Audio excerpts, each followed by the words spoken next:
AI is going to have a real impact on us in the sense that so often what happens is we lose sight in the moment of things we know but are no longer in our minds, right? And so people will have, let's say a couple will have a rather sort of torrid time, difficult time, and then each one goes to therapy in the week, and then they all come back and they're starting to, they're back on track. They can see things more clearly again, or they've spent some time alone, they've journaled, etc.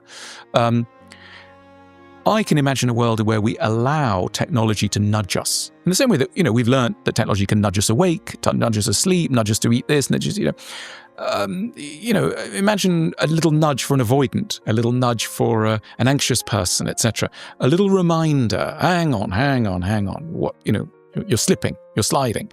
And psychotherapists talk about the window of tolerance, where it's a window in which you're in charge emotionally, or you're kind of in control, and you slip out of the window of tolerance into something, you lose command of yourself.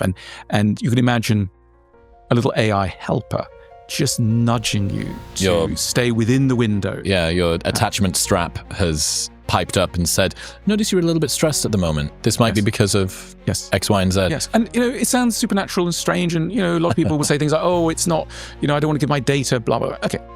I grant all of that. And, it could be spooky, etc.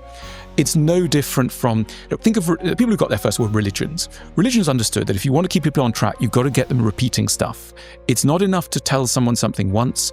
You need rituals, systems of memorializing the important things. That's why, if you're in Islam, if you're Muslim, you'll be praying multiple times a day. You'll be saying the same words because those words have, as it were, been forgotten. Not intellectually, but emotionally. Their full resonance has been forgotten.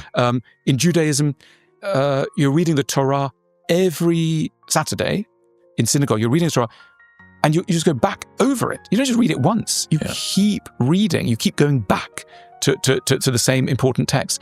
We're very bad at that in the modern world. We think, oh, well, I read this book on attachment. It was quite interesting, and now that's it. I know it now. No, you don't.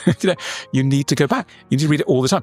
That's why, the idea of nudging is not as strange as it might sound, not as futuristic. It's a very old idea that you might give new life to. One of